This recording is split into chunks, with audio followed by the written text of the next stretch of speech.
South India shopping mall, the wedding మంత్ర, సరికొత్త wedding collection, south India shopping mall. అంతా క్షణాల్లో జరిగిపోయింది.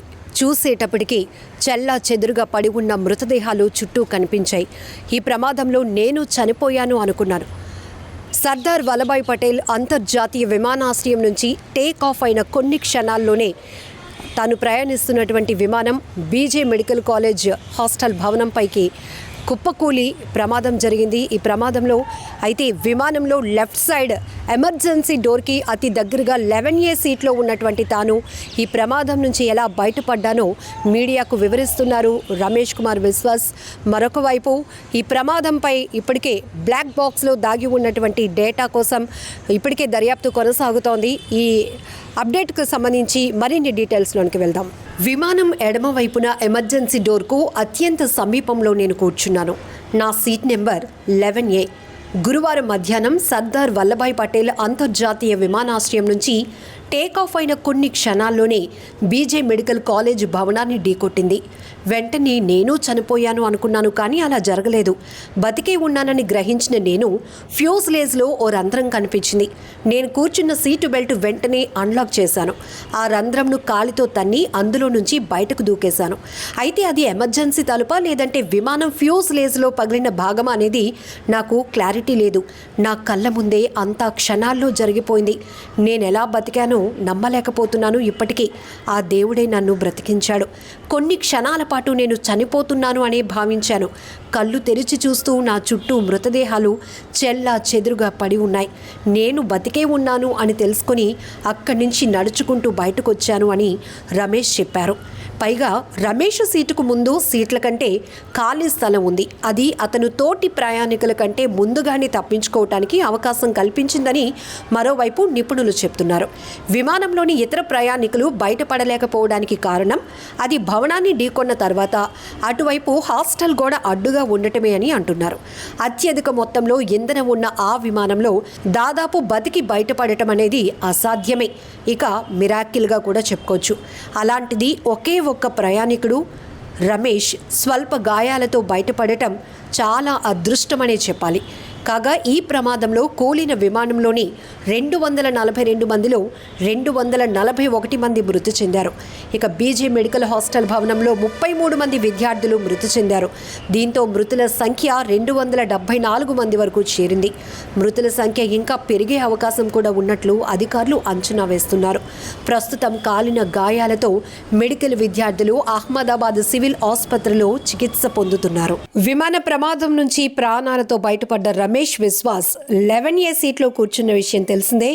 అయితే 27 ఏళ్ల క్రితం థాయిలాండ్లో జరిగిన విమాన ప్రమాదంలో కూడా అదే నెంబర్ సీట్లో కూర్చున్న నటుడు రాంగ్ సక్ బతికిపోయారు. 146 మంది ఉన్న ఆ ఫ్లైట్లో 101 మంది ఆ ప్రమాదంలో మరణించారు. రమేష్ విశ్వాస్ వార్త చూసి గూస్ బంప్స్ వచ్చాయని నటుడు FBలో పోస్ట్ చేశారు. తాను కూడా అదే నెంబర్ సీట్లో కూర్చొని బతికిపోయానని గుర్తు చేసుకున్నారు. మరోవైపు అహ్మదాబాద్లో జరిగిన ఎయిర్ ఇండియా విమాన ప్రమాదంపై దర్యాప్తు ప్రారంభమైంది. ప్రమాదం జరిగిన 27 గంటల తర్వాత విమానంలోని బ్లాక్ బాక్స్ను అధికారులు గుర్తించారు. ఈ బ్లాక్ బాక్స్ను విశ్లేషిస్తే ప్రమాదం ఎలా జరిగిందనే దానిపై ఒక క్లారిటీ వస్తుంది అంటున్నారు అధికారులు. అయితే ఈ బ్లాక్ బాక్స్ డేటాను విశ్లేషించడానికి సుమారు 24 నుంచి 48 గంటల సమయం పడుతుందని కూడా అధికారులు చెప్తున్నారు. అహ్మదాబాద్లో కుప్పకూలిన ఎయిర్ ఇండియా AI-171 విమాన ప్రమాద దర్యాప్తు మొదలైంది. విమాన ప్రమాదం ఏ విధంగా జరిగిందనే దానిపై దర్యాప్తు సంస్థలు దృష్టి పెట్టాయి. విమాన ప్రమాదంపై NIA, అహ్మదాబాద్ పోలీసులు, DGCA director general of civil aviation, international civil aviation organisation, aircraft accident investigation bureau, Gujarat forensic team, Boeing సంస్థ ప్రతినిధులు, బోయింగ్ విమానాల ఇంజన్లు తయారు చేసే GE సంస్థ ప్రతినిధులు దర్యాప్తు జరుపుతున్నారు. అవసరమైతే దర్యాప్తులో భాగస్వామ్యం అయ్యేందుకు federal aviation administration, national transport safety board, America కూడా సిద్ధంగా ఉన్నాయి. అయితే అహ్మదాబాద్లో కూలిన ఎయిర్ ఇండియా విమాన బ్లాక్ బాక్స్ను ప్రమాదం జరిగిన 28 గంటల తర్వాత గుర్తించారు. దీన్ని త్వరలో ఢిల్లీకి తరలించనున్నారు DGCA అధికారులు. విమాన ప్రమాద దర్యాప్తుల కోసం ఢిల్లీలో ఉన్న బ్లాక్ బాక్స్ ల్యాబ్లో బ్లాక్ బాక్స్ డేటాను విశ్లేషిస్తారు DGCA AAIB అధికారులు. ప్రమాద సమయం సమయంలో ఏటీసీతో పైలట్లు ఏం మాట్లాడారు, ఎటువంటి పరిస్థితిలో విమాన ప్రమాదం జరిగింది అన్న అంశాలు కూడా వెలుగులోకి రాబోతున్నాయి. దేశంలో ఒకే ఒక black box lab Delhi Udan భవన్లో ఉంది. దీన్ని గత ఏప్రిల్ 9వ తేదీన విమానయాన శాఖ మంత్రి రామ్మోహన్ నాయుడు ప్రారంభించారు. హిందుస్థాన్ ఏరోనాటిక్స్ లిమిటెడ్ HAL మద్దతుతో 9 కోట్ల ఖర్చుతో దేశంలో మొదటి బ్లాక్ బాక్స్ ల్యాబ్ అయితే నిర్మాణం జరిగింది. అంతర్జాతీయ ప్రమాణాలకు అనుగుణంగా ఉన్న బ్లాక్ బాక్స్ ల్యాబ్ ఏర్పాటైంది.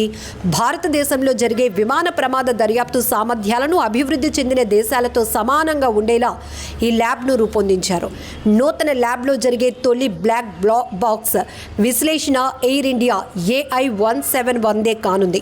ఇక ప్రమాదానికి గురైన విమాన డేటాను తిరిగి పొందటానికి, డీకోడ్ చేయడానికి, కాక్పిట్ వాయిస్ రికార్డింగ్లు, రాడార్ ఫ్లైట్ డేటా సిస్టమ్ల నుండి సమాచారం తెలుసుకోవడానికి, బ్లాక్ బాక్స్లను రిపేర్ చేయడానికి బ్లాక్ బాక్స్ ల్యాబ్ ఉపయోగపడుతుంది. ఒక బ్లాక్ బాక్స్ డేటా 24 గంటల నుంచి 48 గంటల్లో విశ్లేషించబడుతుంది. ఇక విమాన డేటా, కాక్పిట్ ఆడియోను రికార్డ్ చేసే విమాన పరికరమే బ్లాక్ బాక్స్. విమాన ప్రమాద దర్యాప్తులో ఈ బ్లాక్ బాక్స్ డేటా కీలకం కానుంది. ఈ బ్లాక్ బాక్స్లో FDR flight data recorder, CVD cockpit voice recorder నిక్షిప్తమై ఉంటుంది. వివిధ రకాల విమాన సెన్సార్ల ద్వారా డేటా FDRలో స్టార్ట్ అవుతోంది. రేడియో ట్రాన్స్మిషన్, పైలట్ ఆడియోను రికార్డ్ CVRలో స్టోర్ అవుతుంది. ఈ బ్లాక్ బాక్స్ నారింజ రంగులో ఉంటుంది.